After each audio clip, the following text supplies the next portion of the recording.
Welcome back. Tonight, we have some interesting Reddit stories to help you relax and gently fall asleep.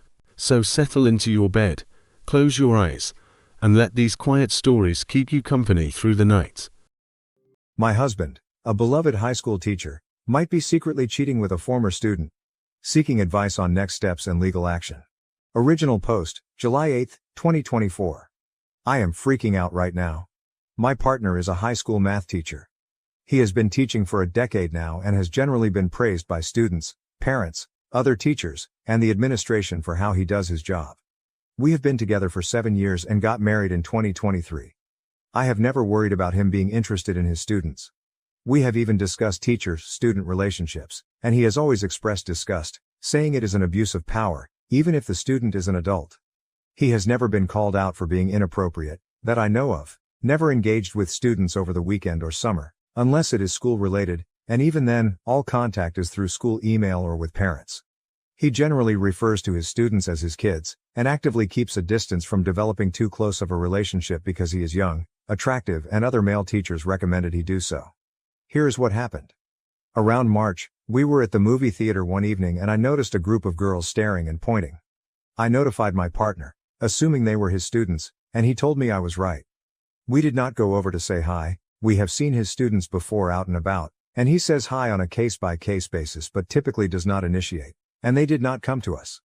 However, I noticed the rest of the girls playfully shoving one girl with lots of whispers, and the girl was staring at my husband sheepishly.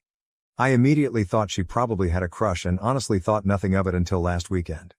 We were celebrating Canada Day at a BBQ with family, and my husband was pretty wasted. At one point, he went to the bathroom and did not come back for so long. I was worried he was getting sick, so I checked on him. When I knocked and said it was me, he said he was okay and would be right out but did not unlock the door. He stayed in the bathroom for another 10 minutes. This was super unusual for him, but it could have been anything. Later that night, I woke up around 3 a.m. and he was not in bed. Worried again, I got up and found him on his phone in the living room. This is also unusual. When I asked what he was doing, he was definitely surprised and hit his phone screen. He said he could not sleep and did not want to wake me up by watching videos next to me in bed. We both went back to sleep together. The next morning, he was hungover and slept in. I went through his phone. I have never had a reason not to trust him, so I have never gone through his phone before. I found nothing of interest, except for the Snapchat app, which was not logged into. He used to use Snapchat but, from what I knew, had not in years. I honestly assumed nothing from finding the app and figured I was reading too much into things. Last night, I saw a Snapchat notification pop up on his phone while we were watching TV. It was out of the corner of my eye but the logo is too recognizable to mistake. My heart dropped because, knowing he was logged out last week, it means he is definitely using it secretly. I pretended like I did not notice and a couple of minutes later, he got up to take a long poop. I cried while he was in the bathroom. Shortly after, I said I was going to bed early and he stayed up without me. He is on summer break. When I got up for work, he was still passed out. I went on his phone and found no Snapchat app. It was then that I knew something was shady for sure, and when I looked up Snapchat on the home screen, it was there, just hidden in a folder of apps disguised as cooking and workout apps. He had not logged out of Snapchat, and when I opened it, there was only one conversation with a real human, and it was a girl. There was no evidence of conversation between them because, for those who do not know, Snapchat deletes previous messages for good. I was ready to confront him for cheating with basically no evidence but decided to keep snooping for something concrete. In that same disguised folder, I found that he had OnlyFans downloaded. The only content creator he was subscribed to had the same username as the woman on Snapchat, but it is his student. The one from the theater, who was blushing. I have never recognized a face so fast. I am 100% certain. We make fun of OnlyFans simps all the time, so I was already disgusted, but I actually threw up when I found this. I was scared I was going to wake him up and genuinely did not know what to do, so I put his phone back and left for work.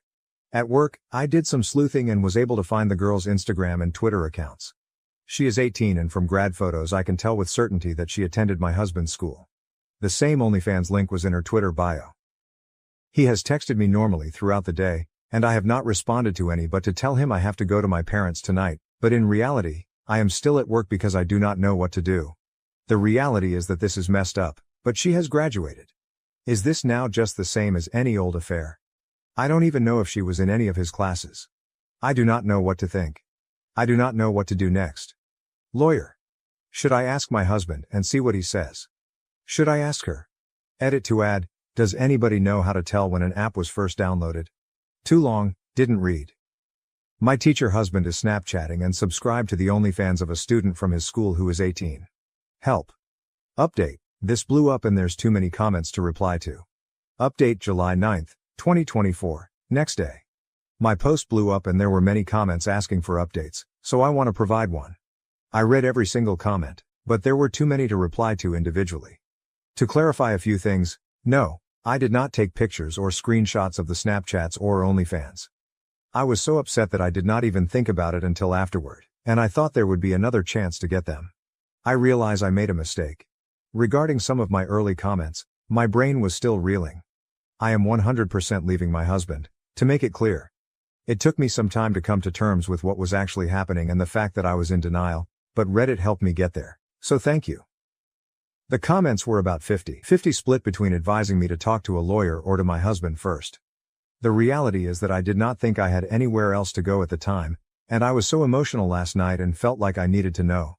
I wanted to confront him and rip off the band-aid. He called me while I was still at work, and I ended up telling him we needed to talk. He seemed thrown off by this and canceled plans to stay in. I did not get home for almost 3 hours after that, crying and deciding what to do. Ultimately, I went home. If you're ever in the same position, do not do what I did. I wanted to follow the advice of many comments by basically saying I know about her, but I really wanted to get pictures of the evidence first, so I planned on playing it cool, saying never mind, all is okay, until we went to sleep and then sneaking back on his phone. I shouldn't have said anything on the phone, but my emotions got the better of me. But when I walked in the house, I immediately felt like he knew that I knew. He said, "What's up, super standoffish?" Just seemed off, and whatever I said on the phone must have tipped him off. Either that, or he was able to tell that I was on his phone in the morning somehow, pretending to be asleep? I'm not sure. So I couldn't control myself and got super emotional and confronted him on the spot. I asked if he had OnlyFans. It was the first thing out of my mouth, and he literally said no. What did you want to talk about? I told him I knew that he did and he denied. I told him I went on his phone this morning and scoffed and walked away. I followed him, crying and screaming that I knew he had OnlyFans and Snapchat. I told him that I was leaving him and finally cried out something about him cheating with his students. When I said that, he immediately turned around and asked what the fuck I was talking about.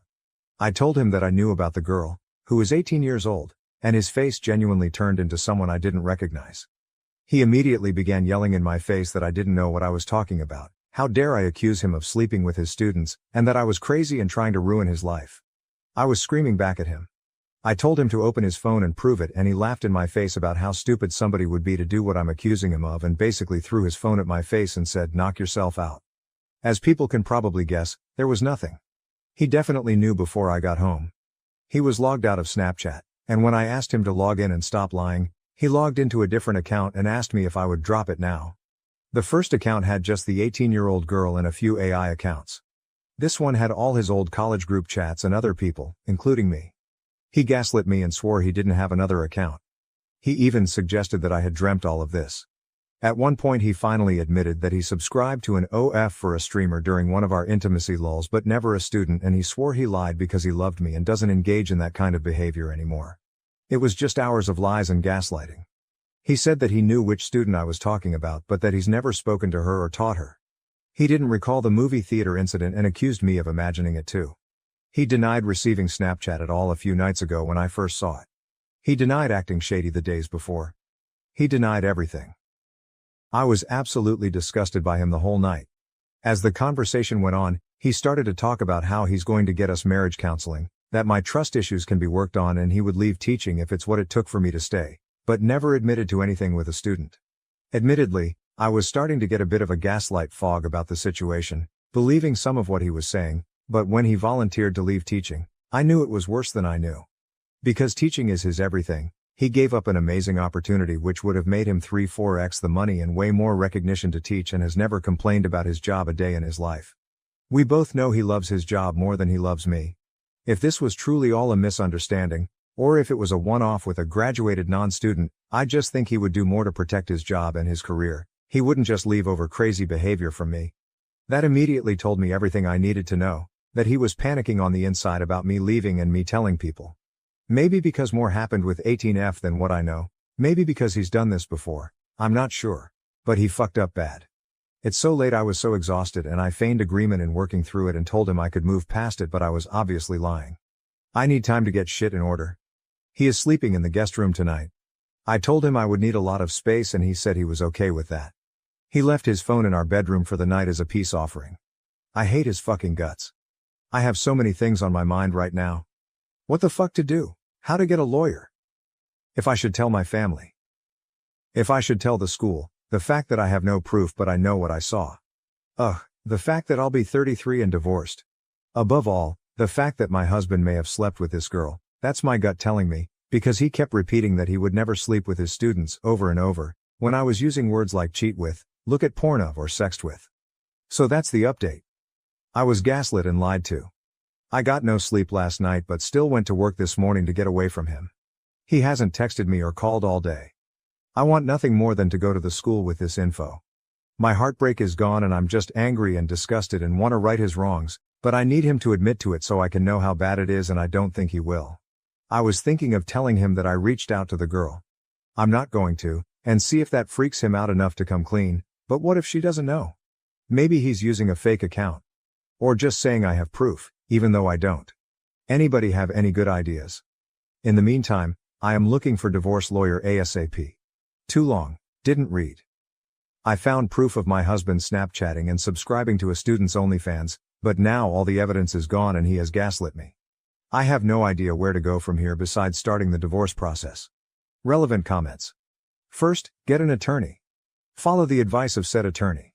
Second, any chance of contacting this girl's parents? I'm sure they would have a better chance of finding proof and have every reason to want to do so. OP, I thought about contacting her parents. I don't know if they would care though. She's 18, and my husband works at a school with many disadvantaged kids. He teaches advanced math and said she wasn't in his advanced classes, has never been in his classes, and she's not a smart student, so he would never have had a reason to interact with her. If that's the case, who knows what the parents would think. I'm also scared it's overreaching and that she could get in trouble for having an OnlyFans if I tell her parents. I will ask the lawyer this once I speak to one. Lastly, talk to a lawyer and get a PI involved. You will get your answers, he can't completely hide everything.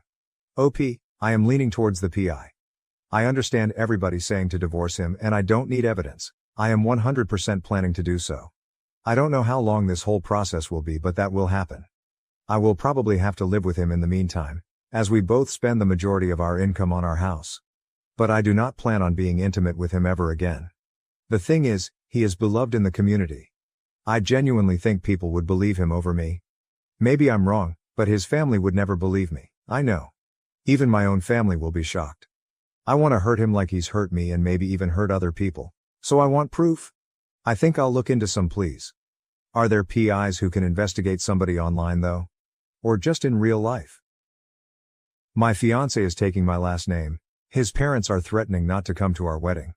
How do we handle this? January 31st, 2024. My fiancé, Alex, 21 years old, and I, 22 years old, have been together for 6 years and are getting married this year. I never cared much about my last name, but after some recent family events, I realized I want to keep mine. Alex didn't mind and chose to change his last name so we'd match. Upon finding out, Alex's parents, Lisa and Luke, yelled at him. Lisa cussed him out, so my parents let him stay with us for the last week of winter break. We were home on break from college and live a few miles apart. Lisa and Luke say Alex is destroying and disowning his family, publicly humiliating them, and claim I'm stripping him of his manhood. They told us we're unbiblical and that women should submit. To them, it's political too. They said the queer community is the reason we're susceptible to this, transgender people are to blame, and America is in its downfall. This is just another sign. Alex has received many texts from Lisa, calling him hateful, cruel and cold, asking how he can let her suffer. The meetings Alex had with his parents went poorly. They told him they wanted to see him and not talk about the name, but then did. One meeting involved both sets of parents. Lisa and Luke talked 90% of the time before getting up and leaving. They're mad Alex stayed with us and said even if we go with his name they'd resent us and my family for supporting us. Lisa threatened to cut Alex off, saying he won't get another penny. They had planned to contribute to our wedding, stating there were no strings attached and they fund his college apartment. Lisa said this is the worst thing to happen to her since losing her first baby, And that it's worse than if Alex had gotten me pregnant, killed someone drunk driving, or was gay. She's telling Alex that his grandparents will have to move to assisted living from heartbreak, and Luke keeps telling Alex his choice is hurting people. Their main reason seems to be that it is tradition and that they want the last name carried on. It's not an uncommon last name. I also learned that Lisa borderline tried to talk Alex out of proposing. Alex asked me to marry him anyway, and Lisa called my mom in the midst of the engagement excitement to share her disapproval. They said that they get a say until Alex is married, and that's when they'll leave us be. Lisa and Luke keep texting Alex and my parents, but I have never received anything. They openly dislike me now, bad-mouthing me whether I'm there or not. I've decided my relationship with Lisa and Luke is over. It was rocky before as they tried to push their religion onto me numerous times. Alex is deciding how much more he can give. He hasn't taken a harsh tone or spoken rudely to his parents, but is tired. Now his parents say if Alex won't move back home, their financial support ends. They say the family won't come to the wedding, and one of his siblings has actually left the wedding party. Obviously, I have decided to stay mostly away from Lisa and Luke now, but they are Alex's family. With the wedding still coming up, we're unsure how to move forward. Too long, didn't read. My male fiancé is taking my last name. His parents are freaking out because I'm the woman and should take him. The verbal and emotional abuse are out of control, and they're threatening not to attend the wedding. Edit to add, Lisa and Luke's financial support is not necessary, and the wedding will proceed with or without it. Just thought it relevant to point out that the money that was offered no strings attached clearly does have strings. We know we are young and are still getting married after spending 6 years together. Postponing the wedding isn't something we're willing to do. Relevant comments. When asked if in-laws would accept both last names, the original poster, OOP, replied, apparently not, as his parents said it would make no difference. Since they aren't keen on using both names anyway, they decided against it. For instance, one commenter stated, the only people that should be at your wedding are those who want to celebrate your relationship. It sounds like they don't. Another person remarked, it seems he has valid reasons for not wanting to be associated with that last name anymore. Yes, it's unconventional, and people might look at him oddly for it, but they can just mind their own business.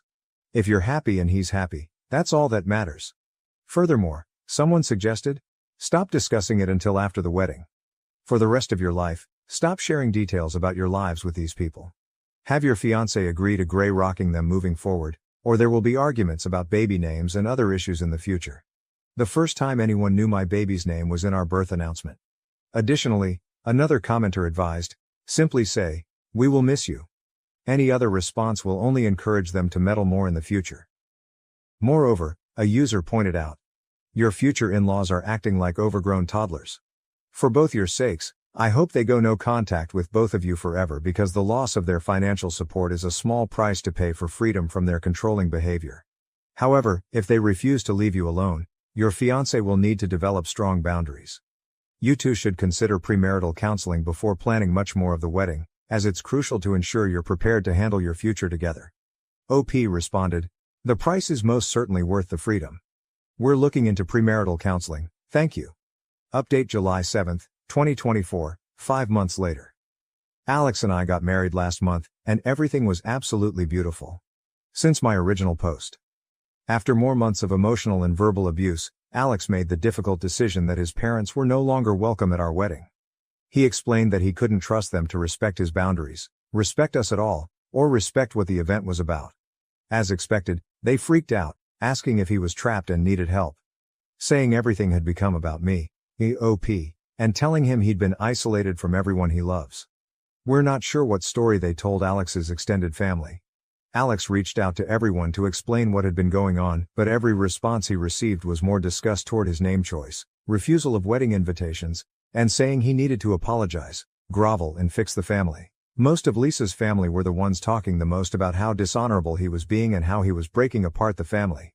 Interesting, seeing none of them share Lisa and Luke's last name. Luke's family does. Luckily, only one invitation was returned with nasty notes inside, but the rest of the digital responses took Lisa and Luke's side, berated Alex for doing this near the anniversary of the death of Lisa's first child, and called him cruel and hateful. For context, Lisa's first child passed away a few days after birth, over 25 years ago. Alex says there has never been any remembrance that he knows of, and they do nothing on the anniversary. He doesn't even know the date of the anniversary. Lisa and Luke explained what happened once when he was young, and never mentioned anything again. We're unsure why it's all coming back up now, after presenting as generally unimportant his whole life. Apparently, this drama being 4 months from the anniversary was disrespectful. His sister Alice also went off the rails. After checking in to see how Alex was doing, Alice got angry that he wanted to discuss things over text instead of on the phone. It became obvious that she wanted him on the phone to berate him, because she ranted about how he was steamrolling their parents and wasn't really an adult because he wasn't married yet. She said she had encouraged Lisa and Luke to cut him off long ago and that I, wasn't acting like family since I stopped letting her follow my Instagram account. This was after she dropped out as a bridesmaid and made it clear she didn't support our marriage. I decided not everyone gets full access to my life. As his only sibling, it was devastating for Alex to watch Alice spiral into fully taking their parents' side, after initially leading him to believe she had his back and was supportive. After saying not to expect her and Alex's bill at the wedding, there's been no further contact since Alice refuses to speak to him unless he'll talk on the phone. At this point, he won't do any phone calls as we'd rather have a record of everything that goes down. Many people tried to talk to Lisa and Luke, my own parents, mutual friends, etc., to encourage them to choose the relationship and explain that the damage they were causing wasn't worth the loss they'd endure. It seemed to have no effect. Alex was quick to become no longer financially dependent on his parents. We've changed his phone plan, reclaimed all his bills from Lisa and Luke, fully moved him out, and finished college. We're not sure if they attended graduation. They texted Alex the day before to say they'd be there but then turned off their location services. Graduation day was stressful and nerve-wracking, with Alex not knowing if they'd make a scene or corner him. He left as soon as he walked across the stage and made it to his car with no interactions. Since then, as most Redditors suggested, we've been nearly no contact with Lisa and Luke. We spent the first 6 weeks of summer finishing wedding details and our day last month was gorgeous. Alex received no communication between graduation and the wedding, and has no plans to continue their relationship without an apology. Lisa and Luke did not show up to the wedding or say anything on the day of. The only recent change is Lisa unfollowing and unfriending both of us and my family on all social media. For me, my in-law relationships are basically over, apology or not. Learning they'd never supported our engagement, ignoring my existence, and hating me because of my political and religious beliefs is enough for me not to keep contact. Thank you, Redditors, for your kind help and good wishes. Our day was truly perfect and straight out of a fairy tale, and we're looking forward to the next chapter of our lives, with hopefully less drama. Too long, didn't read? Parents were uninvited to the wedding. Sister flipped a switch. Currently no contact with all. Wedding day was beautiful and not dramatic. Relevant comments. One commenter remarked, "Wow, just wow. How can a whole family implode over something as ridiculous as a last name change?" Had I read the text without seeing it being about that, I'd have thought the young man at least had molested animals or children. Geez. Another observed, "That's because it's not about the last name. The last name was the straw that broke the camel's back." In the original post, OP said the in-laws already didn't like her. There is way more going on here than reported. A different perspective was shared. It sounds like they had total control over him and objected to losing the right to make his choices. Totally normal in small amounts when a kid reaches this stage of life, but for a certain kind of family, they can't let the baby grow up without severing everything. One user offered a warning, "Please be aware that if you are choosing to have children, they might come at y'all full force again. Be prepared." Another shared a personal anecdote. My friend's sister went through something similar. The couple had entertained the idea of creating a new family name and the groom's mom flipped out. Threatened to remove financial support, they didn't need it, and suddenly the racism came out after 10 years of holding it in. Suddenly the bride's family were those people, aka not white. It was a beautiful ceremony, the mom didn't show up and now she has to live with never seeing her only son. The irony is that the couple on their own decided that they weren't going to change it a few days before the wedding, but by then the groom went no contact due to the blatant disrespect and racism hurled at his wife's family. One congratulated the couple, saying, "Congratulations and I'm happy your wedding, and his graduation, went off without a hitch. I'm proud that he chose to stick to his wants rather than let his family bully him into submission. Stay no contact, your lives will be more peaceful." Suggest some therapy for him if he's struggling with all this though. There are a lot of emotional issues that come with cutting family out. Best wishes to you both. Adding a practical point, another user said, "I don't understand why anyone, male or female, changes their name in the first place in the modern era. Huge pain in the ass to do so, especially with professional licenses, college records, SS, passports, and so on. But yeah, his family is going overboard, by a lot. I can see why he would change his name. Disassociate from the wackadoodles. Sorry for the family strife, but congratulations on the marriage. Another shared a light-hearted story. My husband and I have joked about hyphenating our last names. 11 letters plus 9 letters, both convoluted Dutch names that are hard to spell. Well, hard for folks here in Canada which are in Amsterdam to pronounce my last name better than I can. LOL. No one has given us a hard time about both of us keeping our names. I think the only people who had any sort of comment on it were my parents, and that was just from a practicality standpoint. They've moved provinces a few times and mom had to bring name change documentation with her every time she changed her ID to reflect her current province. I was warned that it could be a potential headache if I changed my name, but that was it. Someone else shared their personal dilemma. My partner has a name that's a bit funny in our language, derived from the name of a trade, and a pain to write and pronounce in English. Not so bad in our local language, just long, as it's also 11 letters. I work in an English-speaking environment, and trying to explain to people how to pronounce something similar to Hadzhiski doesn't sound very appealing. It's not the real name but has a lot of similar sounds. But if we marry, I would prefer to keep mine, not so much because of the pronunciation. I just don't like how it sounds with my first name. Hyphenating sounds like a pain, and my full name would become 35 characters. However, if I kept my last name and we have kids with his last name, I will have to always carry a document proving the kids are mine. So no ideal solution here. His family likely won't be too happy if I kept mine, but they might just get over it if we finally marry. I think they gave up on any of their kids getting married years ago. We are all happily cohabiting without making it official. Adding another anecdote, a user said, "My dad died, and when my mom remarried, she kept my dad's name. She hated her maiden name and didn't want to take his long, convoluted last name. Her new husband didn't care at all. Nobody really cared. It's her name, she can do what she wants. I changed my name when I got married, it didn't last, and I just went back to my maiden name with no problem at all. My birth certificate goes first name, middle name, married last name, maiden name. So I can use my maiden without bureaucracy. I'm having the same thoughts as my mom. This is my name, and I'm keeping it." A user shared a modern perspective. "I think I'm going to encourage my kids to make up a new last name with their partners rather than pick one even. And doing it all over again, I might have chosen to do so with my wife too, but we share my last name. There are 4 last names associated with your grandparents, 8 with your great-grandparents, and double that for your SO2. And so my last name comes from some traceable line of sons only, okay? I don't think that makes them necessarily any cooler or more special than maternal ancestors, or my grandma's ancestors. Frankly, I'm sure a lot of the men in that particular line of my ancestry sucked anyway.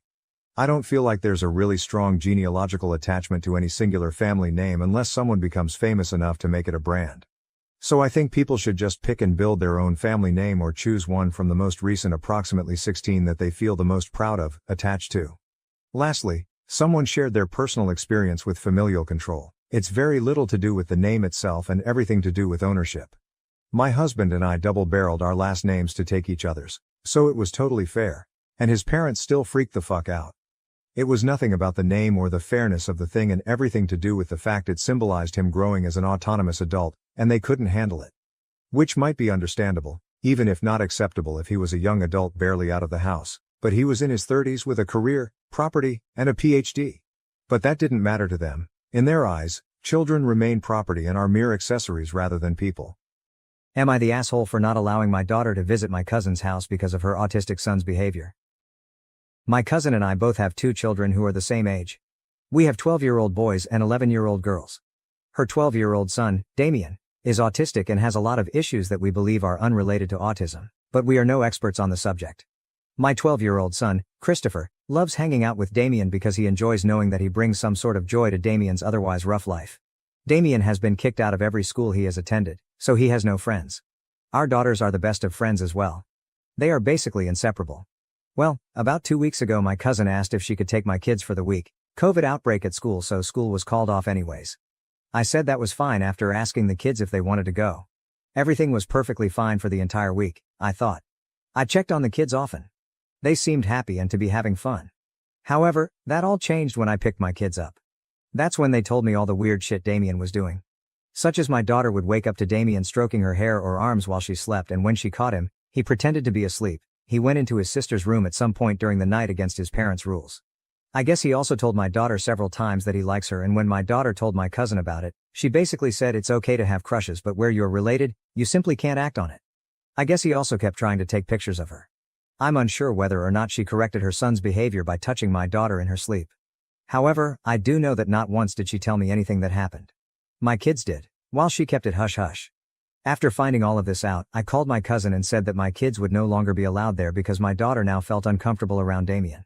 She is pissed because he doesn't mean it. It's not like he went out of his way to be weird, he doesn't understand. It's his autism, but says she ultimately understands. However, she's still making me feel bad about it because her kid has autism and doesn't know why he isn't allowed to see my kids anymore, and I guess he has been having a lot of outbursts since that point. One of them resulting in her needing to call the police because he became violent and started throwing chairs. Weird guy shows up at my parents' house at 1 a.m., using details about my life from 20 years ago. Help me figure this out. Original post, October 5, 2022. I posted this on the Creepy Encounters sub and someone suggested I post here.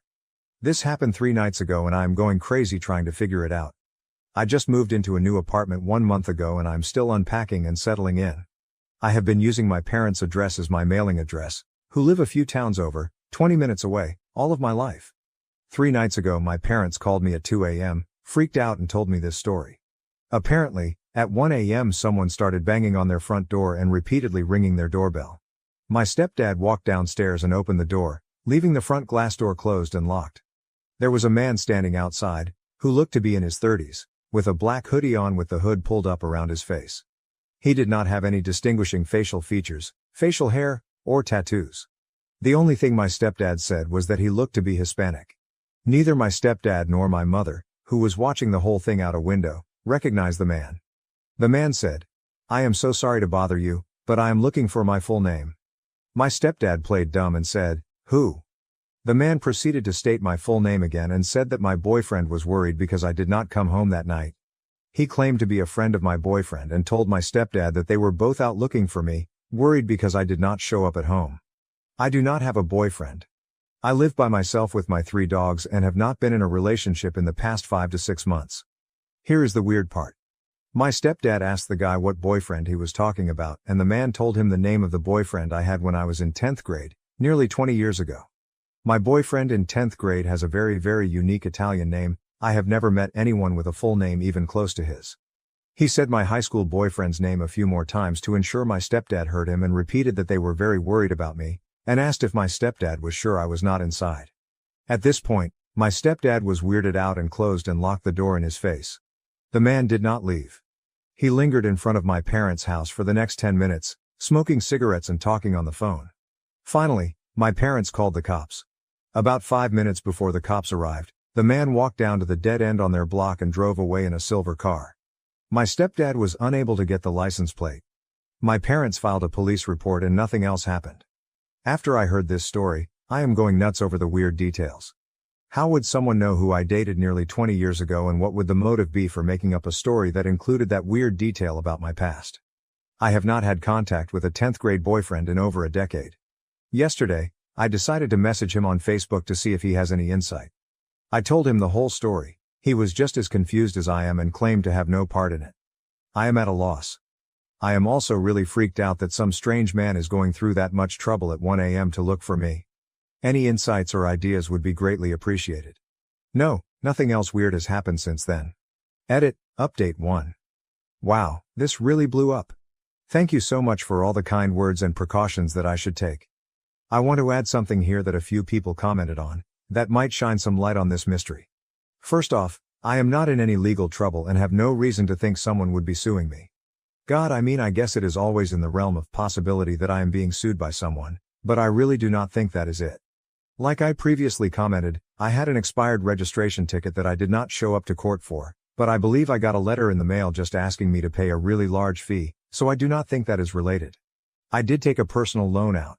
I took it out about a year and a half ago. It was not for anything too crazy and I was really good with making payments on time until about 6 months ago when I had a medical issue. Currently, I am really behind on payments, but to my knowledge I have not defaulted on the loan yet. What do you guys think? Related? I had absolutely no idea that this is a thing or I would have included this detail to begin with. Let me know your thoughts. Edit, Update 2. I have a list of a few things that I'm going to look into tomorrow, Based on my own thoughts and based on a ton of valuable feedback I got in here, thank you. We'll post an update, ASAP. Edit, Update 3. I am so sorry it has taken me so long to update. It is a super busy time at work. Unfortunately, there is not much to report. I called the loan company. They claim to have nothing to do with it. All of my friends and family also noted that the 1 a.m. factor kind of rules that out anyway. Nothing else strange has happened at my parents' house. I went there for the first time last night and kept a close eye out for anything, did not observe anything out of the norm. So this remains a mystery. I will be sure to update if something else happens. July 12, 2024, 1 year and a half later. Alright, 1 year later, I finally have an update to this insane mystery. I will include the original story here first, followed by the update. Recent update. After this happened, my family, a couple of close friends, and I have been discussing this mystery in depth to try and figure it out. We all have our own theories, but ultimately, no definitive answer as to what happened or who this creepy guy was. So we pretty much put it to rest and only joked about it once in a while. Here is the update. My stepsister, my stepdad's daughter, and her fiancé were at a house party right after the holidays, around early January of this year. While they were there, they started talking to a girl that neither of them knew.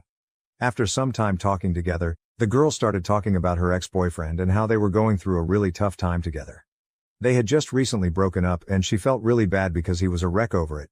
Somehow, it came up that this girl's ex-boyfriend was my 10th grade boyfriend, the one with the really unique Italian name. The whole situation was not that big of a coincidence since I went to high school with my stepsister's fiancé, and we have a lot of mutual friends. So it makes sense that they were at a party that would include some people I went to high school with. As soon as my stepsister and her fiancé hear this, they both start freaking out. Without revealing too many details, they tell the girl about the whole mystery and how weird it was. As they are telling the story, the girl's face starts to go white and she looks like she's about to cry. My stepsister and her fiancé try to console her and ask her what is wrong. The wine and beer had been flowing at this point, so I am sure everyone was a little tipsy. The girl starts to tell them that a few nights ago, she was sleeping, and someone started banging on her door at, get this, 1 a.m. Just like what happened to me at my parents' house. The girl jumps out of bed and says she was absolutely terrified by how loud and aggressive someone was banging on her door. She said she literally thought it was going to break in. The girl has a Ring camera, so she looks at her phone.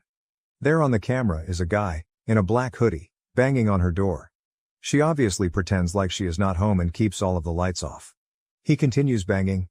As she is getting ready to dial 911, the guy stops and leaves.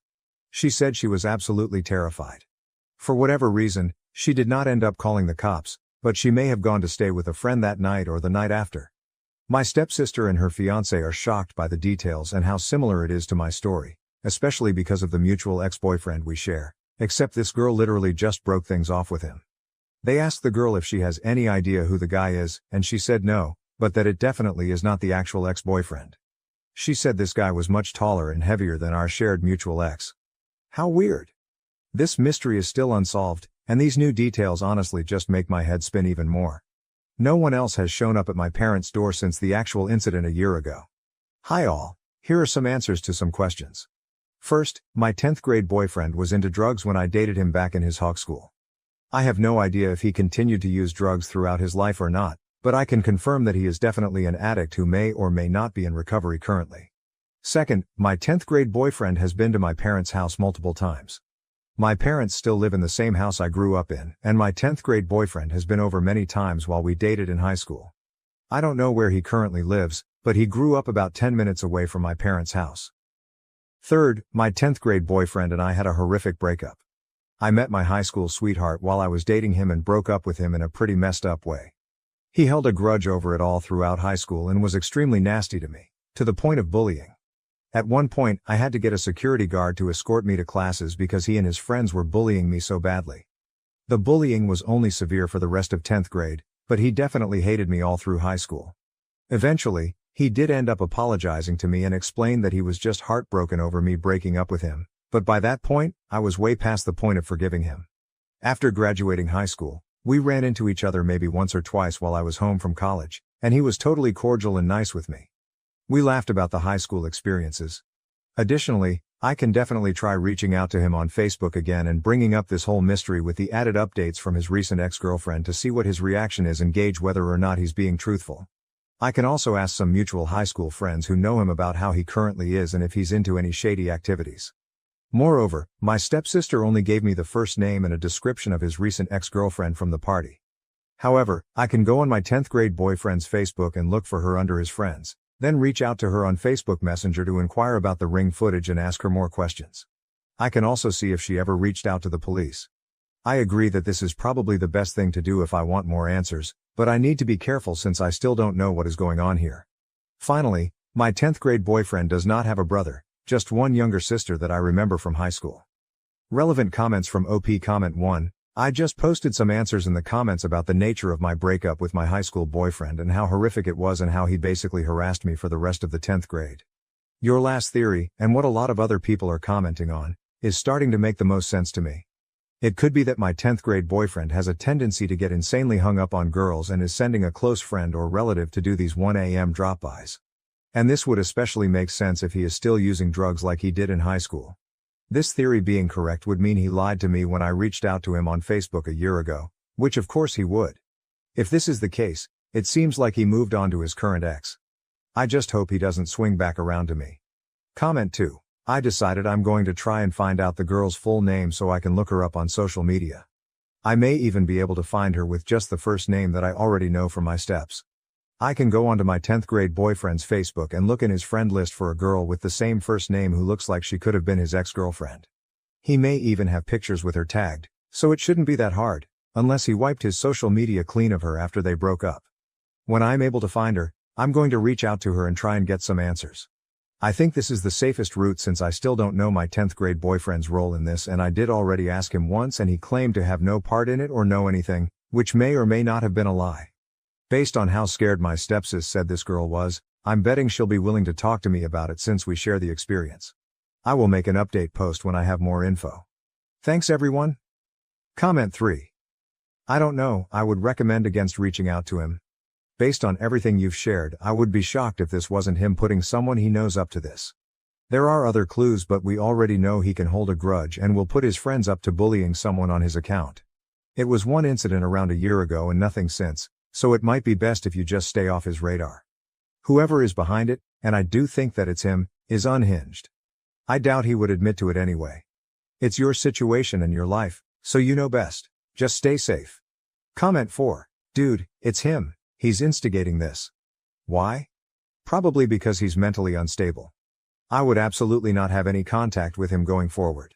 Do not reach back out to him, don't interact on social media, pretend he does not exist. You don't want to be drawn back into his web. Am I the A for revoking my brother's +1 to exclude his problematic friend and inviting his girlfriend instead, causing a family dispute?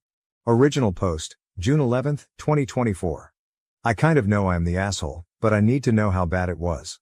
My brother, who is 29 years old, has been with Leah for about 2 years. We all like her, she is super nice. I am getting married next April and sent an invite to my brother's apartment. We decided to send invites to households and not individuals. For example, our aunt received an invite for her family and not for each individual. Last Thursday, we met at my parents' place. It was just the core family because of some tax reasons, lol. While there, I asked my brother about Leah's dietary restrictions. I know that she is a vegetarian for health reasons and that she cannot have certain raw vegetables. He said that she wasn't going to come and that he was taking his girl best friend, Amanda, instead. Now their relationship is weird as hell. Amanda has always been stringing my brother along, in my opinion. He always denies having feelings for her, but let's be real here. Amanda would date other guys, blow off my brother, then when things were on the decline with her partners, she would be attached to him again. Her last boyfriend broke up with her right around the time my brother, his then ex-girlfriend, Amanda, and her ex were supposed to travel to Spain. What did my idiot brother do?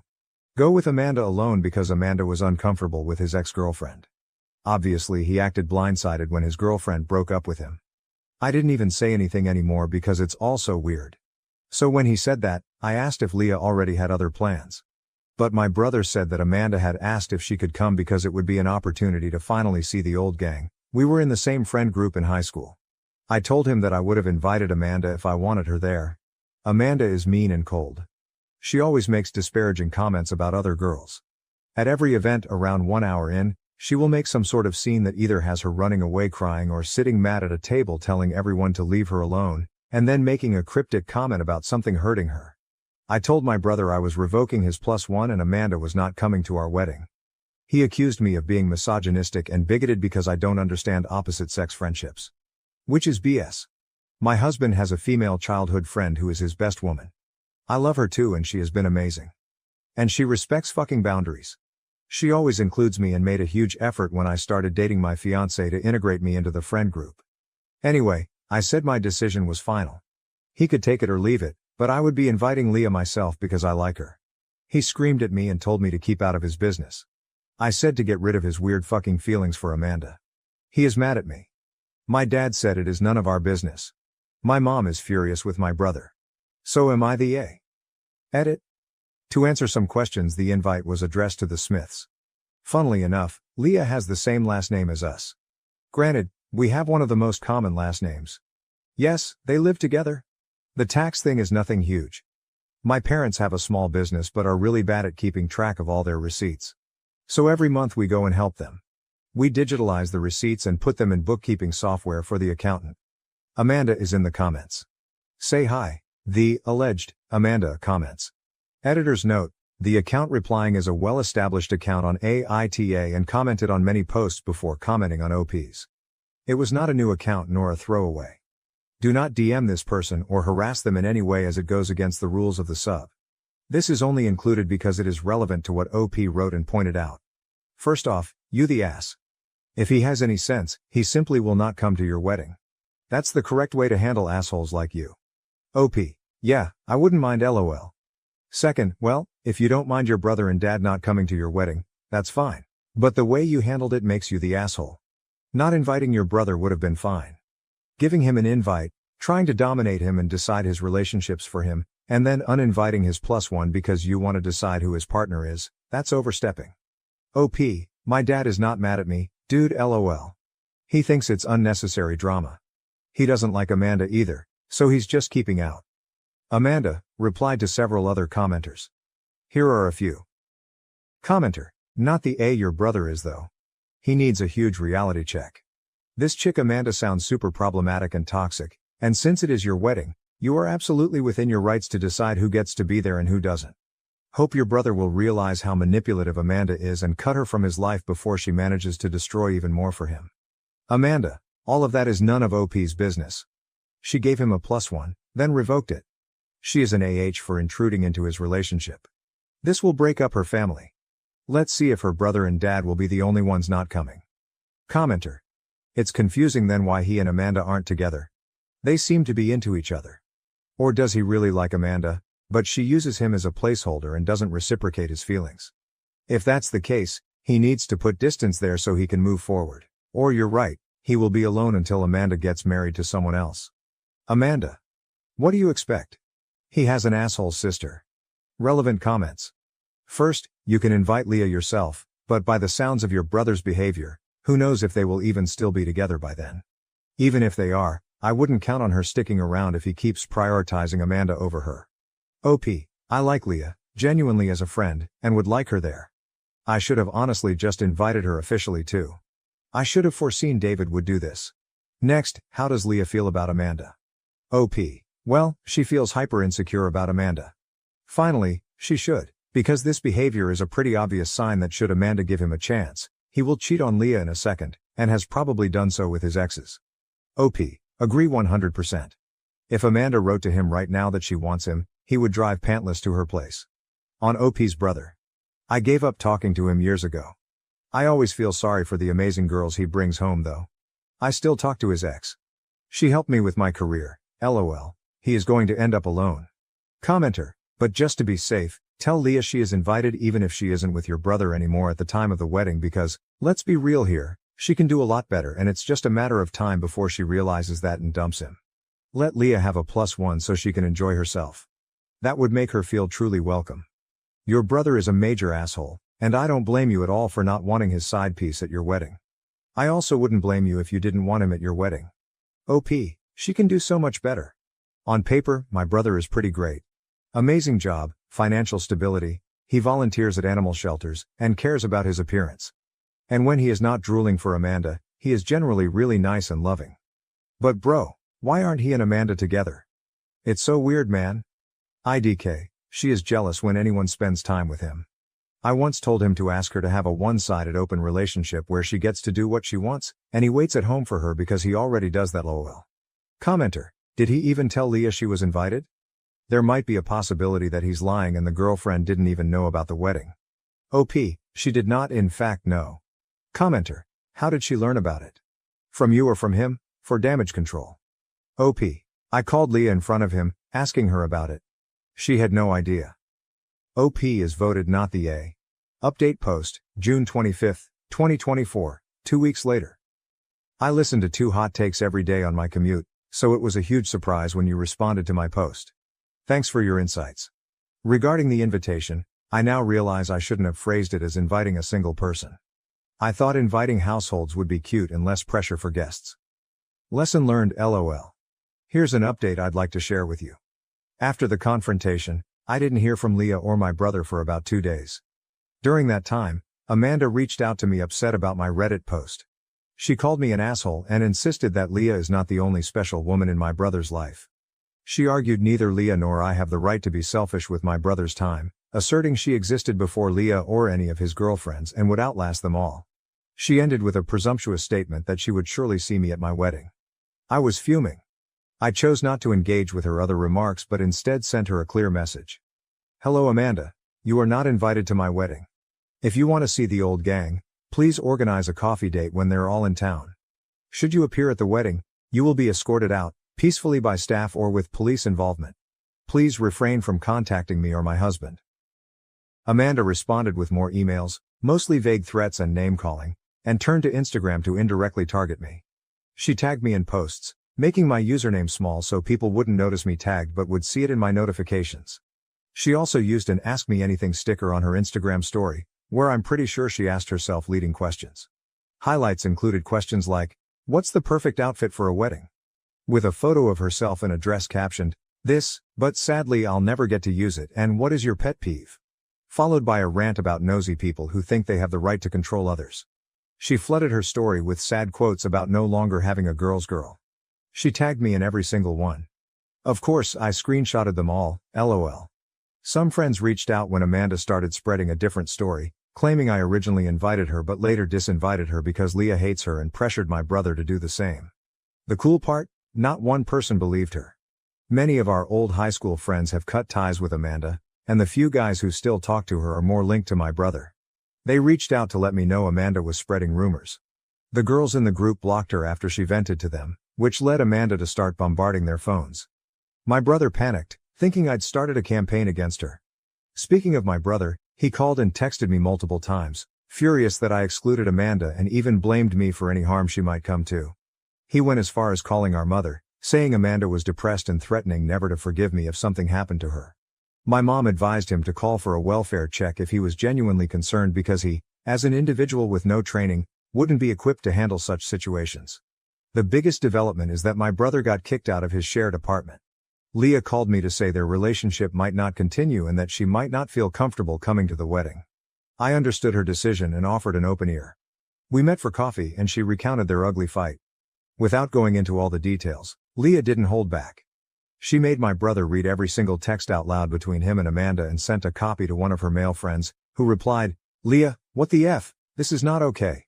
She used this as evidence that their interactions were, at best, inappropriate and, realistically, an emotional affair. When my brother begged her to stay, she asked him why, knowing he would always choose Amanda. He swore he wouldn't, but his immediate response to a hysterical call from Amanda about me bullying her proved otherwise. Leah left while he comforted Amanda in another room. Later, she texted him that he needed to move out while she was away. It's her apartment, and she didn't want to see him until certain conditions were met, cutting Amanda out completely and seeking therapy to address his unhealthy patterns. The fight spanned 2 intense days. Leah found solace in your podcast and the comments here. She described it as surreal but helpful. She sends her greetings and wants people in similar situations to know a few things. Don't fear being alone because being with someone who's not good for you will make you feel lonelier than being single. Never enter a relationship with a I can fix him mentality as it usually ends in heartbreak. Prioritize yourself, and while trying to work things out is noble, Don't depend on it as the solution. That's pretty much it. It sounds convoluted, like a soap opera, but my day-to-day life has surprisingly been calm. I think my brother really needs to mature and either commit to Amanda or realize he's being strung along. And to Amanda, please grow up and leave me alone. Relevant comment. Commenter, well, is your dad still coming to your wedding? I'm so glad Leah dumped your brother. OP, yes, of course. Also they are on a break, please insert Ross Geller meme here. Commenter, hey OP, your comment about your brother and Amanda taking a trip to Spain and uninviting his girlfriend because Amanda was uncomfortable with the girlfriend. I just read a post about exactly that situation. Was that your brother? I would post the link here, but it won't let me. OP, no, it's not him. The mods on Too Hot Takes leave a note on the post. Mod note, can confirm that someone was reporting this post and a bunch of comments for nonsense reasons when it first got traction. So, a not so happy hi Amanda, from our moderation team. New update post 1, July 8, 2024, 2 weeks later. We got a call last night. My brother has been in a car crash abroad. My father and I are on the way there. Getting plane tickets was almost impossible, so we have been driving since 5 a.m. He was on a holiday with Amanda to clear their minds. Amanda didn't even call us. I don't know if she is still with my brother or if she is also hurt. My brother's phone was shattered, so he can't update us. The nurse, bless her soul, has been updating us. He can't even talk to us. I think I'm just writing because I don't know what else to do. My dad doesn't want to talk. I don't know if he is mad or worried or both. I have never seen this expression on his face. My brother is an idiot who has hurt a bunch of people because he is selfish. But I still don't want him to die. He is my brother. Thank God he is alive. Amanda is not here. New update post 2, July 10, 2024, 2 days later. Title, what is going on? This has been an absolutely terrible week. My brother is alive but not doing well. We're stressed out of our minds because of the insurance situation. He and Amanda went to a country that's not part of the European Union, and of course, he didn't book any travel insurance. So we have to pay up front and hope his insurance will refund us. But we all know how that goes. If they owe you money, you might see it in 8 to 18 business months. My mom and Leah are trying to figure that out too. Amanda came to the hospital yesterday. She hadn't left, she just had to go to the police because of the car crash. The reason my brother is in the hospital is not because of the crash, but because of sepsis, a UTI turned kidney infection turned sepsis. They decided to go on vacation to blow off steam. Around 4 days in, my brother started feeling warm and sick. Amanda said she offered to drive him to an ER, but he declined. I'm not sure if she's telling the truth, but this is the first time I've seen her being genuine. They went out drinking, and when they came home, he took something for the pain. Amanda couldn't tell me exactly what it was, but she said it worried her because you're not supposed to mix medication with alcohol. They started arguing, and then my brother passed out. I don't know why she didn't call an ambulance, she couldn't explain it to me either. But when my brother came, she loaded him into the car. Amanda said she panicked, and when they were arriving at the hospital, she crashed into a barrier. That's when my brother's phone, which he was holding, flew out of the window. Amanda decided to run into the clinic to get someone and stay with the car until the police came. After that, they didn't let her in because she's not family. Instead of calling us immediately, she went back to their Airbnb and told me that she just needed a moment to process everything. She had to go to the police, pay for the damage, and then went to see my brother. But here's where it gets frustrating. Amanda decided that she needed to clear her head and left my brother in the hospital alone for a day. She checked into a nearby hotel to rest. She didn't tell any of us where she was until she showed up at the hospital yesterday, looking somewhat relaxed and acting as if everything was under control. When we confronted her about leaving my brother alone, she said, "I just needed some time to get myself together. It's been overwhelming." Meanwhile, my brother was lying in a hospital bed in a foreign country, with no way to contact us because his phone was shattered in the crash. We're now trying to navigate the logistics of getting him home and ensuring he gets the medical care he needs. Amanda, on the other hand, seems more concerned about how this whole situation is affecting her peace of mind. She even posted a photo from her hotel room, with a caption like, "Taking a much-needed break." It has been a nightmare, and Amanda's behavior, while not super malicious, has added to the stress. We're doing everything we can to support my brother. My brother, on the other hand, is struggling physically and emotionally. He's worried about the mounting medical bills, his recovery and the strain this situation has put on our family. On top of that, he's afraid that Amanda is losing interest in him, which only adds to his anxiety. That's why we're playing nice with Amanda, to avoid adding any more stress for my brother. We're focusing on getting him the best care possible and bringing him home safely. I'm divorcing my husband due to his autism impacting our life. How can I end things respectfully while considering his feelings and needs? When I first met my husband, who is now 30 years old, I knew he had autism. We met at university and it never seemed to be a problem at the time. He was what you would describe as quirky, but we fell in love and eventually got married. For a while, everything seemed to be going well despite his autism. Over time, however, he developed some sensory issues, which meant that I had to take on the majority of the housework. I didn't really mind initially because I was pursuing my MA while he went to work. However, as time passed, his autism became more noticeable and began to affect our daily lives in more significant ways. At first, I couldn't have my girlfriends over without giving him a week's notice, and eventually, it became completely off the table. I accepted that he didn't like other people entering our space, so we had our hangouts at my friends' places instead. Then I had to start doing chores on his schedule so he could be mentally prepared for the noise of the vacuum. These were all small adjustments, but they began to add up. A few weeks ago, it hit me that I wanted out of this marriage. I recently finished my PhD and got a job offer in a different state. It is a fantastic offer, and I want to take it. I started looking at places to live, but many of them were already out of the question because they wouldn't accommodate my husband's many rules and sensory needs. As I was searching for new places, I realized that I want to get a divorce. I want to move and be able to vacuum when I want and have friends over whenever I choose. I want to eat out without having to check that the restaurant doesn't play loud music, and I want to eventually meet someone who is capable of doing half of the housework. My decision has been made, but now I face the difficult task of telling my husband that I am leaving. I want to do it respectfully, but at the same time, I feel like he deserves to know why I'm making this decision. I think I am leaving him because he has autism, and I fear that this truth will break him and at the same time make me feel like a horrible person. It is a delicate situation, and I'm not sure how to approach it. I care about him deeply and do not want to hurt him, but I also need to think about my own happiness and well-being. I hope to find a way to explain my feelings honestly without causing him unnecessary pain. Relevant comments. Comment 1. Don't tell him you're leaving him because he's autistic. He's always been autistic and always will be, and you're not leaving him because he's autistic. Focus on the actual reasons. That his needs and boundaries aren't compatible with yours anymore. That your relationship isn't equitable and you're unhappy. That you are not okay being in a relationship where you do 100% of the housework, can never have anyone over, and have to plan everything around his schedule. It's harder when there's a valid underlying reason, but all these things would be true if he wasn't autistic. Comment 2. Yes, this. Usually, you should not tell someone with a disability that their disability is why you're leaving them. At all.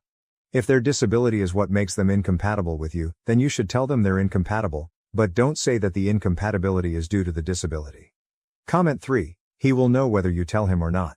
I have had guys break up with me over my PTSD. Listing my PTSD symptoms, but not naming my PTSD doesn't fool me. I am not an idiot because I'm disabled. Comment 4. That's pretty cruel honestly. It sucks either way, but it's extremely clear that the reason she's leaving is his autism has progressively gotten worse, which is not uncommon. The problems he has are things you can work on, but she's clearly not interested in doing that because it can take years before even slight progress is made. She should tell him because it's the truth. Comment 5. I disagree, and we're taking all the blame away from the husband here because of his disability. I don't care about his supersensibility or whatever, he could just leave the house or find a way. It's the adult thing to do, to try to make up for the things you lack instead of just dumping your problems onto your partner, but he's just letting the wife progressively have more and more work. Relationships are based on boundaries and agreements. Each party gives something in it. That is determined at the start of the relationship, and while some can change, both parties have to agree with it. The husband changed because of his disability, but instead of finding a new way to make things work, the wife just had to progressively take on more and more work. I get it. Autism isn't nice to have. It can be horrible, but the wife isn't his caretaker. She doesn't have the responsibility for that. It's cruel, yes. But she has to just deal with his problems without his help. It's cruel to her.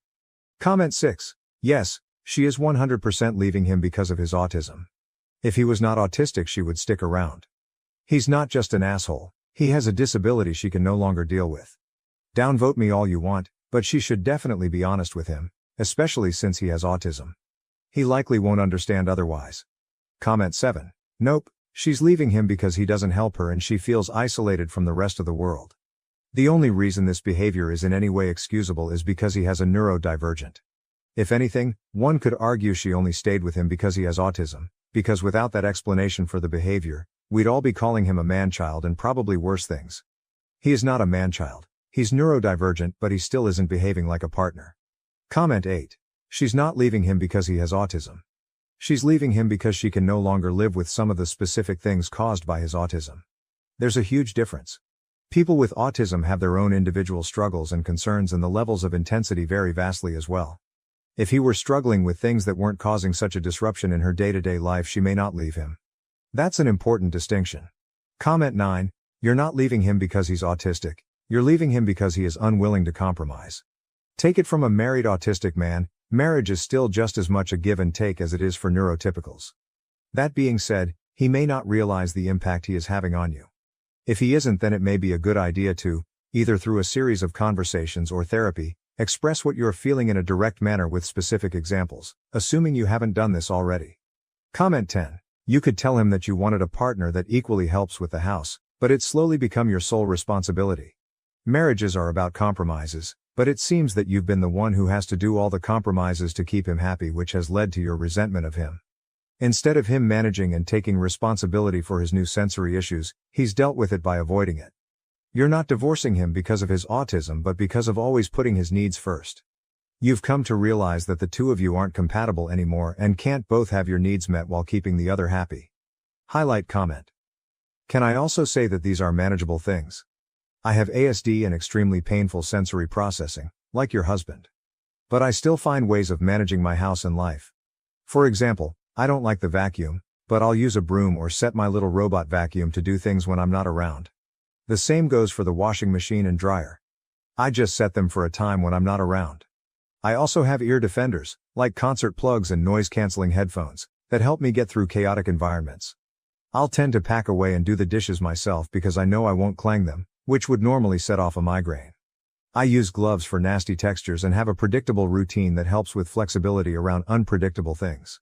Also, when having your girlfriends over, does he not have a quiet space in his own home where he can go off and recharge? That's really necessary in general for sensory management. It would feel like chronic torture otherwise. It's not the ASD that's the reason. It's his approach to managing it and the way he's shifting the responsibility onto you. Has he ever gone to therapy or seen an occupational therapist for help on how to navigate adult life? Medication and therapy for both the physical and emotional pain changed my life. Maybe they can help him too? It is kind of disappointing that your reasoning behind this is because he has autism. And you don't want to make an effort to understand your partner's lifelong struggles or try to approach a workable solution. These are things that can be changed, somewhat easily too compared to other issues, and help him for the better. There are so many workable solutions that it is kind of frustrating. What I'd be more upset about is that he isn't trying to contribute to the maintenance of the house and relationship, which is not an autism thing. It's just male entitlement. Just don't blame him for something he can't change. He cannot change that he is autistic. He can change the way he manages it and be fair in supporting you. Be very, very clear with that distinction when you talk to him. Update. It's been 3 days since I posted about wanting to leave my husband because his autism has made it impossible for me to live a normal life. Some of you suggested that he may be using his autism to get out of doing housework, and I'm afraid you were not wrong. Yesterday, I sat him down and explained that the situation had reached a point where I am no longer happy, and I haven't been for a while. I told him that I no longer love him and that there is zero attraction left. However, I still care for him, and I assured him that I was willing to continue paying my share of the rent. We split everything 50/50 for 3 more months after I move out so that he has enough time to find a place that suits his needs. He did not take the news well at all.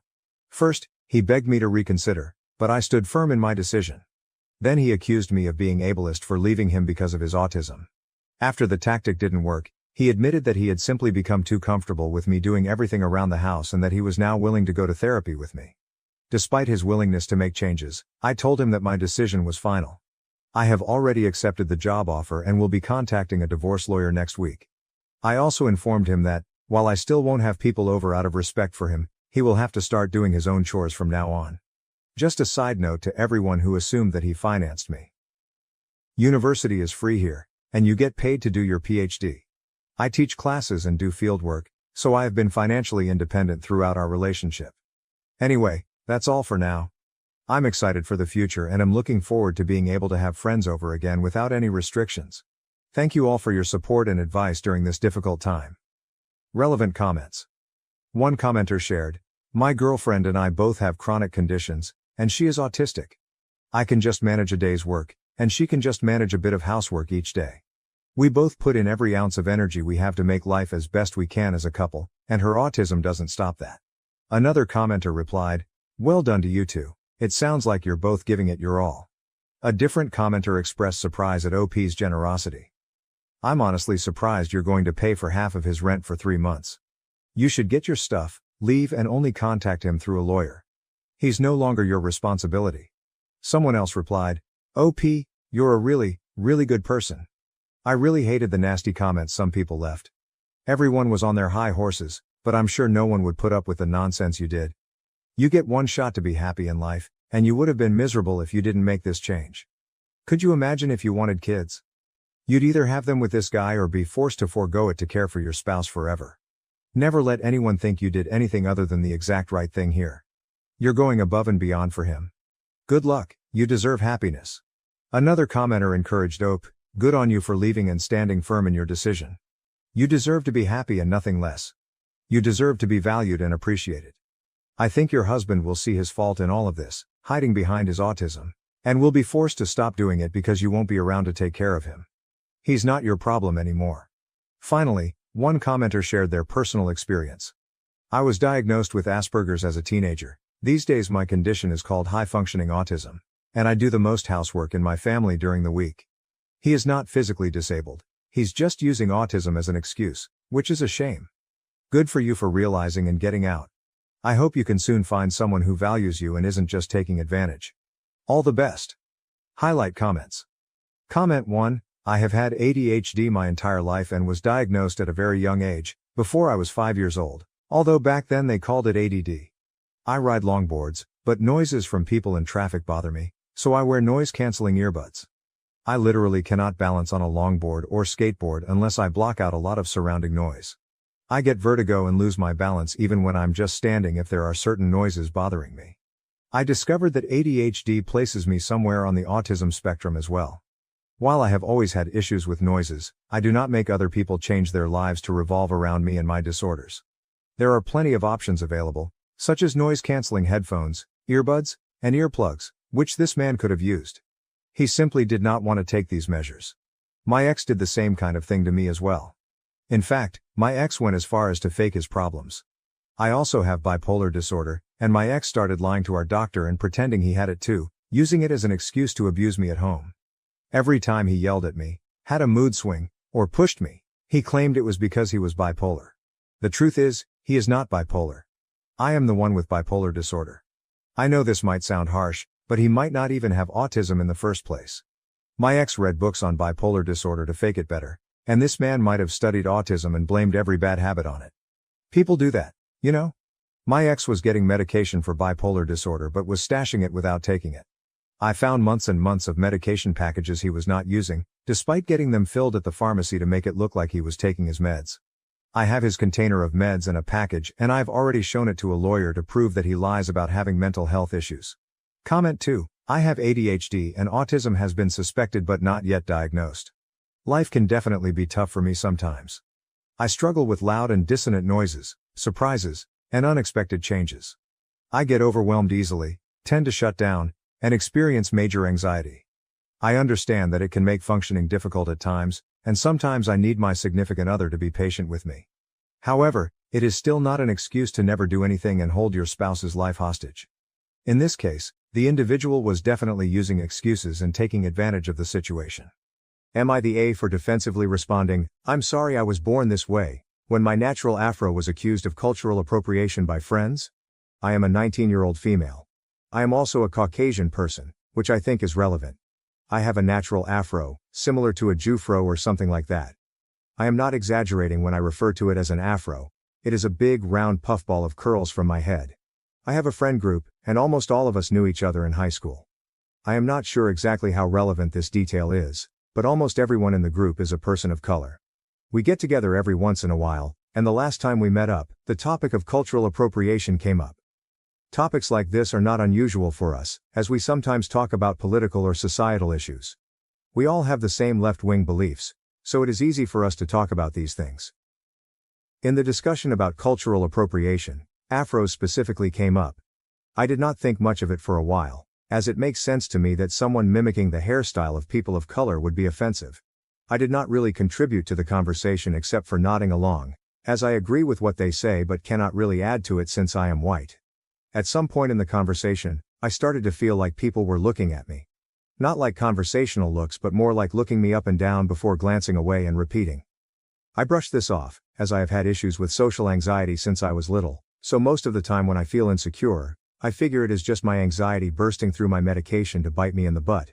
However, after a few minutes of feeling this way, one friend commented on how weird it was that I have my hair in an afro despite being white.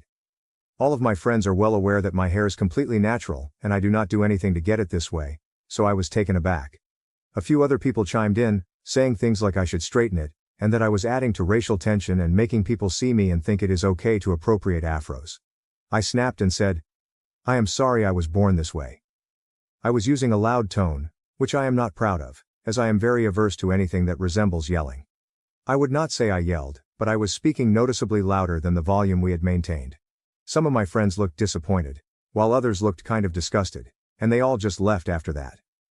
If anything, I think I am the asshole for how I responded, but I am also asking if I am the asshole for having my hair like this. I would talk to other friends or family about this, but I am worried about them being disappointed in me. Any advice is appreciated. Update. Kind of. Thank you to all of you who commented, which by now is a surprising amount. I appreciate all of the advice you gave. I am still trying to get through all the comments and have not even begun to try to respond to any of them. I am not entirely sure if this counts as an update. I have spent a while mulling over the advice. An overwhelming number of you suggested that I stop considering these people friends, along with a lot of people who suggested that they may have never been friends in the first place. Reading responses has given me a new perspective on this, as I came here expecting to be the asshole but wanting more of a view of why and to what extent. To get it straight off the bat, I do not want to stop being friends with these guys unless it really comes down to it. I do not think this stems from prejudice or malice as some people believed. I think it rather came from ignorance and misunderstanding. I am going to reach out to them in the coming days and try to explain my renewed view, and maybe even share some of the comments with them. These are people I have known for years. We have helped each other through dark times and celebrated good times. If they are completely unreceptive, then I do not think we will remain friends, but I do not want to lose these people over something that can be worked out. My hope is that we can work through this and be better for it. Thanks especially to people expressing concern for my well-being and their views on similar matters. Even bigger thanks to those who expressed concern for my hair's well-being and the idea to use hair products made for people of color. For some reason that I can only attribute to sheer lack of attention to my hair and its health, I had never really considered this. When I think about it, I am coming out of this with friendship tips, worldview tips, and hair tips. I suppose more than anything right now, I am just tired. I feel like I need to just curl up in my bed for 3 days, but this is a bump in the road that I wish to overcome. I highly doubt I will update this. I decided not to post this on my main account so it would not be associated with browsing on this site for obvious reasons. I will try to get back to at least some comments. I guess more than anything, this update is just to say thanks for caring enough to give me advice, whether it was a single word or 3 paragraphs. Some comments that were donated and had many votes. Firstly, one commenter shared their experience. I'm black and went to a majority white all-girls school in the US. There was a white girl who had extremely thick and tightly wound hair. She hated it because she didn't know what to do with it. On a good day she wore it in a ponytail, but it was never combed through, and no one in her family knew what to do with her hair. I didn't really know her, but could see how thick her hair was. Years later I ran into her getting her hair done at a black salon. She said she had been coming here since college. Only the ignorant will accuse you of trying to be someone you are not. But FYI, go to a black hair salon, they will hook you up. In response, another person shared their positive experience with black hairstylists. OMG this. 100 score for the second I started working with a black hairstylist, my hair game changed completely. I had the most uneven haircut in my entire life, and she was like, yeah, because they wet your hair completely, and then comb it straight, then cut it. Also she changed my hair routine, wash schedule, products used, and how to refresh it. I used to think I could only have nice hair on wash days. Now I have nice hair 75% of the time. Additionally, another commenter mentioned their surprise at learning about haircuts. Oh my god, you just blew my mind.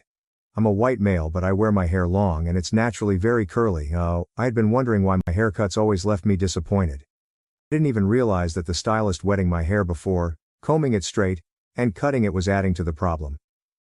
I've been avoiding getting haircuts for a while now because they always turn out like crap.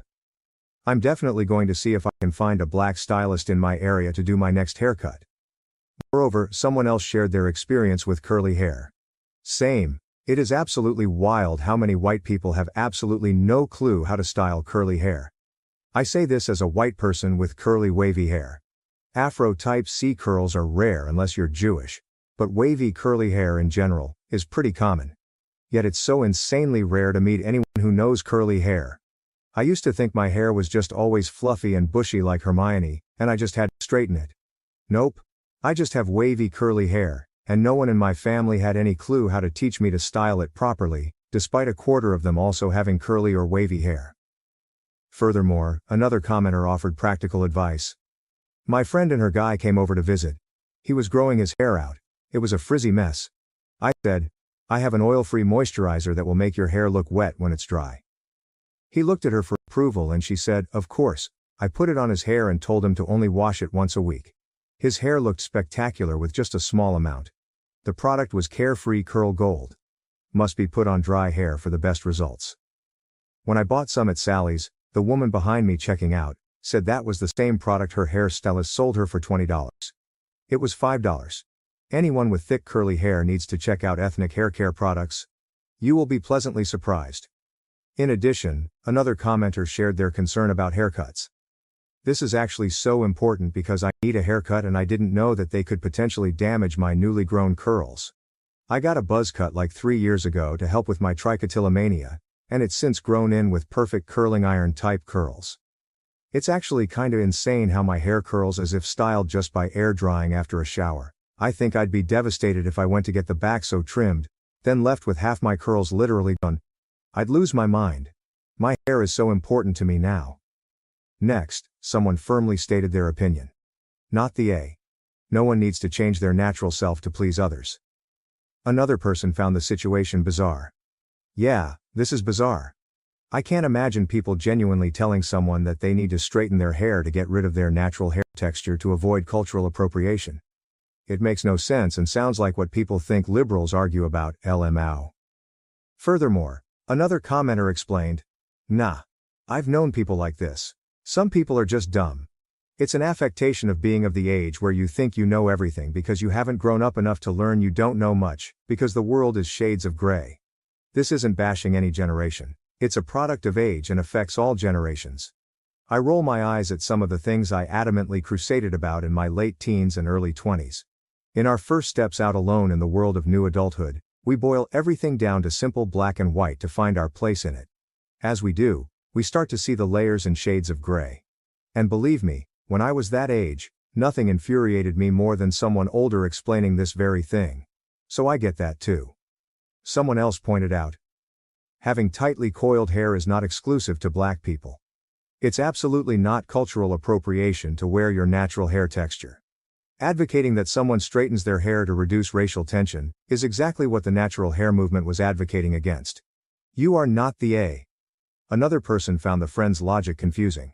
Wondering how they were discussing how people should not do something to their hair to avoid cultural appropriation but wanted her to do something to her hair so it does not look natural. OP is not the A. But can someone please make her friend's opinions make sense to me and possibly them? Moreover, another commenter clarified. The correct definition of cultural appropriation is when someone pretends to have created something that was created by people of another culture. The way it is used by most people is as a cudgel to take things from people over the color of their skin. In other words, cultural appropriation is being misappropriated by racists. Additionally, someone shared a strong opinion on the issue. Honestly, this is one of a few things I have strong feelings about. I feel that if cultural appropriation is used in this gatekeeping cudgel method, it will create more divisiveness in the long term, with people just not knowing as much about cultures in general. Most people experience new cultures, usually through food or clothing in the beginning, And if people start getting hesitant or nervous to try these new things, because they'll be judged as culturally appropriating them, it could really limit the growth of what people experience. And then when they get older, they have no experience of all these other cultures, so they just won't understand them, and it could lead to conflict. If you limit people from experiencing and understanding new cultures, you will end up creating intolerant people as they get older. Then, another commenter shared their personal experience. Exactly this. I have tight curls that I like to keep short, resulting in my hair being an afro. African Americans often refer to this style as natural. Guess what? It's natural for me too because that's what my hair does naturally. I would say something along the lines of, so you're allowed to have your hair natural, but I'm not. They need to get over themselves. Not the A at all. Finally, one commenter posted that, OP is, not the A. No one needs to change their natural self to please others. Relevant comments to the story. Firstly, one commenter shared their experience with their father's appearance and heritage. My dad's parents were born in Croatia. My dad had very dark skin, he tanned so dark that when he came to see me at a cheerleading practice, he was also the police chief in a small city, so well known. One of the other squad members, and this was a high school that was about 40% black, said, I didn't know that your daddy wasn't white. He also had black hair, a prominent scimitar-style nose and blue eyes. That combination is very Turkish, and that's what he was often mistaken for. And, as I said, Croatia, which once had a significant Ottoman Empire presence as well as the Roman Empire. Edit to add, he also had very high cheekbones. Additionally, another commenter related to the situation. Exactly this. I have tight curls that I like to keep short, resulting in my hair being a fro. African Americans often refer to this style as natural. Guess what? It's natural for me too, because that's what my hair does naturally. I would say something along the lines of, so you're allowed to have your hair natural. But I'm not? They need to get over themselves. Not the A at all. Moreover, someone else shared their experience with classmates. I went to school with people who had 4C hair, and they were white-skinned and freckled, and their hair was white. I felt sorry for the girl because she always used to hide her hair in a bun with tufts sticking out. She really had no idea how to care for her hair, and she really resented it. It was some genetic throwback.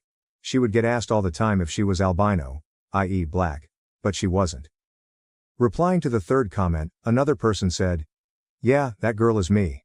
Luckily I learned to braid it after high school, but I tell hairstylists how thick my hair is, and they don't get it until it's an hour later and they're only halfway through. When my brother shaved his head, it grew back out in a fro. I was never able to confirm it but always joked it was a Jew fro.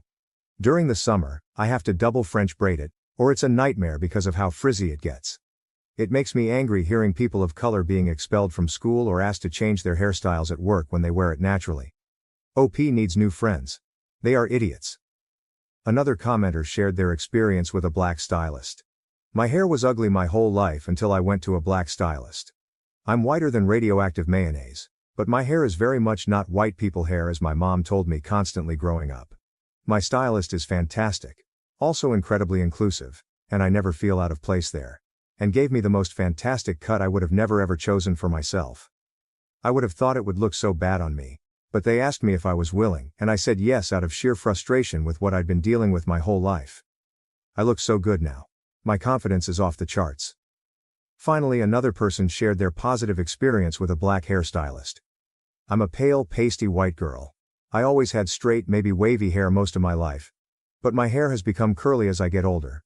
More big ringlets. I started going to my hair lady a few years ago. She's black and is absolutely amazing. My hair has never looked so amazing, and the curls are incredible. I love it.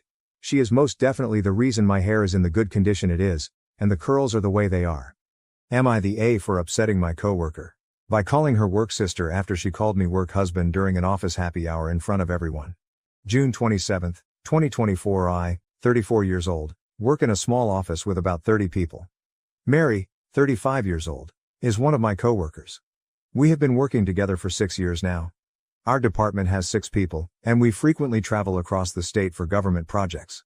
We always travel in pairs, and although my travel partner changes based on the project, Mary and I are generally assigned to similar projects and enjoy each other's company. My wife also likes Mary. Overall, we have a very healthy work relationship. On to the incident. Yesterday, we had a happy hour at our office, and we were all drinking after work hours and chatting. A group of around 10 people stayed back. Mary was talking about how much we have traveled together in the last year. She was roasting me for my travel habits, like always forgetting stuff in my hotel room and being sweaty and stinky at breakfast because I go to the hotel gym. Everyone was laughing, and she made it sound like I was unbearable to travel with, all in good fun. I also shared some funny and sweet stories about her and agreed that I can be difficult to travel with sometimes. Mary came to me, hugged me tightly, and told me that she loves me and that I am her work husband. Although it was innocent on the surface, she might have been a bit drunk and didn't let go of her tight hug. I also hate that phrase because I have a wife whom I promise to be with forever, not just during non-working hours. After a few seconds, I started feeling uncomfortable and noticed a few people staring at us. To diffuse the situation, I gently took her hands off my shoulders and told her she was my work sister and that's why I love to annoy her so much. This upset Mary, and she left, went back to her desk and sobbed silently. I tried to apologize, but she expressed how embarrassing the whole situation was. She said she meant work husband in a platonic way, but calling her work sister made her sound like a creep in front of the office. She was also angry that I removed her hands from my shoulders while hugging. I tried to explain that I disliked the work husband phrase and noticed people giving dirty looks when she said it. I was just trying to ensure people didn't take her words the wrong way. We talked for a few minutes afterward and Mary calmed down. She hugged me again and left. I felt really guilty afterward because I saw Mary's point. I made her sound like a creep by implying she meant something inappropriate by calling me her work husband. However, I was uncomfortable in that situation and didn't want people to call us that or assume something wrong. Am I the asshole for calling Mary my work sister? I am sitting in my office writing this and worried if I embarrassed Mary in front of everyone. Relevant comments. Commenter 1. You're not the A. All too often, work spouses end up being inappropriately involved and you were trying to head off any rumors. Good on you. I think work sister is a much better term. Commenter 2. You didn't do anything wrong. Not the A. To my mind, she raises a red flag by being so upset about it. It meant more to her than it did to you. You may need to set a boundary of not traveling with her. Commenter 3. Not the A, though you're being far too generous. The reason why she jumped straight to thinking you were calling her a creep, because she knew what she was doing was inappropriate. Work husband is considered widely inappropriate now. She knows this. You responded correctly. You owe your actual wife loyalty. Mary needs to back off and act more of a professional. Commenter 4. Not the A. I think you were justified that whole time. Unfortunately, alcohol can make things awkward for everyone, but you were made uncomfortable by the extended hug, so you removing her arms from you was understandable. The problem right now is that Mary is only considering her own feelings and not thinking at all how her actions made you feel. She did think that such a public display of affection might make a married man uncomfortable. She's only thinking that you made her look like a creep. And let's be honest, she did kind of look like someone hitting on a married man after drinking too much. Commenter 5. Not the A. Work sister is 100% a compliment. Work husband is the stuff that will get a person reported to HR. Mary is waving bright red flags. You might want to get ahead of this now all your colleagues are suspicious. No more being paired with Mary. Consider telling your wife before one of them does. Commenter 6. The best way to know that you needed to set a limit was her overreacting. Sobbing at her desk. It was time to stop it. If she tries to bring it up again, repeat what you said. She's a great co-worker, but you only have one wife so you don't do the work-wife jokes. Nothing personal, but it's not for you. If she brings it up a second time, you'll need to email your supervisor to get written documentation. You just describe what happened, as you did above, when and where, and that you'd like them to informally coach her on letting it go. If she brings it up a third time, you'll need to go to HR and ask to be taken off projects involving travel with her. I really hope she can pull it together and that she can join you in cheerfully going back to work. But remember that it's her making this weird, not you, and your first responsibility is to preserve your own employment. Commenter 7. Mary's point only is valid if Mary is humiliated by a sisterly relationship when she was going for more. The I love you, the long emotional hug not letting go, says OP needs to be paired with someone else on work trips for a while. And OP, shower before breakfast in public. Mary is not the only one who can smell your body odor or who has to sit in the chair you were sweating in. No one needs that much visibility into your body smells and fluids. Too much closeness. Editor's note. I looked through the comments and didn't find a single "you're the asshole, everyone sucks here," or "no assholes here." It was universally not the asshole. Update, July 2nd, 2024. I posted this about calling my coworker Mary my work sister after she tried to call me her work husband in front of the entire office. A lot of you are asking for an update, but that sub does not allow me to post an update, so I'm writing it here. Thanks everyone for your comments and giving me confidence that I did not do anything wrong or inappropriate. As I was sitting in the office the next day, I knew things would be a bit awkward between Mary and me. Mary ignored me the whole morning. Initially, I was planning to go and apologize to her, but after the post, I decided that I do not need to do that as I should be the one who was offended. Everyone in the office could see that we were acting weird, and I heard some people gossiping about us. One of the ladies also came to me and asked me if I wanted to talk about Mary and me.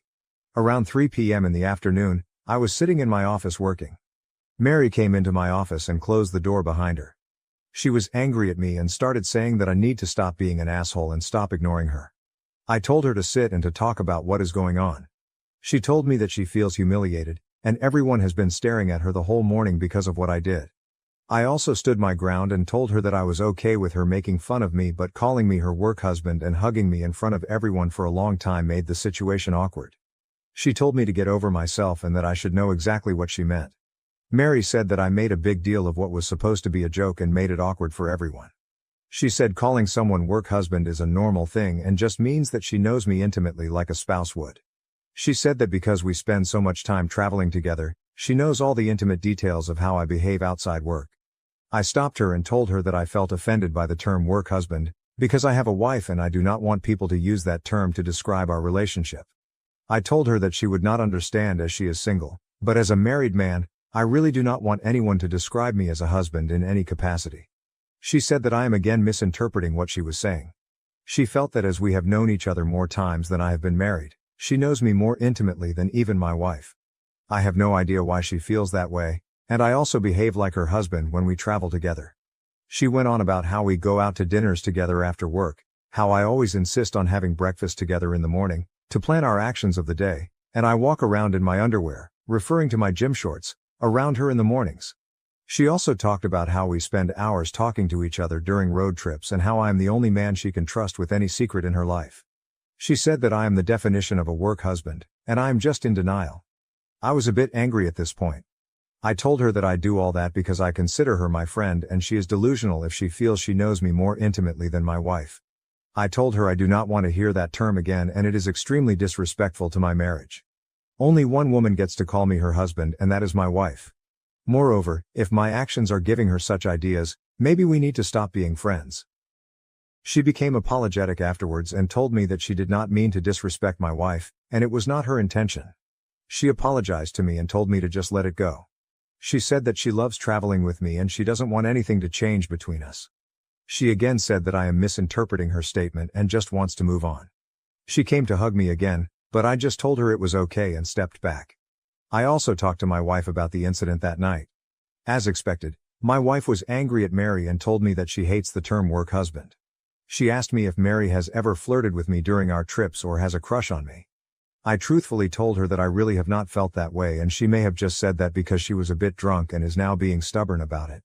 My wife said that she feels a bit uncomfortable about Mary now and says that it's strike one for Mary and I need to try and put more distance between us while traveling. If she ever repeats the same behavior again, I should report her to HR. I promised my wife that I would try to reduce my interactions with Mary outside work hours and be more guarded around her. Relevant comments. Commenter 8. Mary's description of your relationship sounds really clingy and dependent. She has created a narrative in her head about your connection, that the only man she can trust with any secret in her life. That's not a work husband, whatever that means. You better keep your interactions register in public, this can bite you in the butt very fast. Commenter 9, not the A. I agree you should go to HR so they're aware of the situation. I would also suggest no more business trips with her if possible. The fact that she claims to know you more intimately than your wife is not only delusional and disrespectful, it's concerning. She's only beginning to show her crazy side. Commenter 10, not the A. I also think that if you're married, the terms work husband or wife are very inappropriate. Your wife sounds like a very reasonable person. She's upset but not taking it out on you. You made the right call, and if anything you could even get ahead of the game by going to HR now about the situation. OP, just curious, but what would the HR complaint even be? I feel uncomfortable about the situation, but beyond speculation, I do not see what I can complain about. Commenter 11. Hey HR person. I would like to file something with you just so it's on record. At the moment it feels like things are resolved, but just in case something else happens in the future, I just want to cover all bases. Here's what happened. Here's what I did about it. Here's what Mary's response was. Here's where things are at now. I don't want anyone to have another conversation with her at this time because I believe it will escalate things instead of letting things die down. But if she doesn't let things go, I wanted HR to be in the loop. Commenter 12. Not the A, I agree with you wife. Mary's reaction was so often defensive. Instead of owning it and apologizing, she continued to double down and say that she knew you more intimately. She is quite the presumptuous woman. I 100% believe that this woman has romantic feelings for you, and all these comments about work husband and the ever-lingering hug plus saying she knows you better and more intimately do not speak of someone who has a platonic friendship or professional relationship in mind. I would not travel with her anymore and see if you can put some distance with her and not have to work with her. This woman is going to cause trouble for you. Her reaction was one of possession over you, which comes when someone has amorous feelings. Commenter 13. Okay, never, and I do mean never, be in a room alone with this woman ever again. Cause when you go to HR, and you definitely should, in retaliation she could spin any number of accusations against you now, even if you don't think she is capable of that kind of behavior. You're having trouble right now because she is acting in a manner you would not have expected from her. Not the A. Commenter 14. Hopefully you don't have to travel with her, but if they can't change it and you are stuck with Mary, then from here on out no more eating breakfast with her.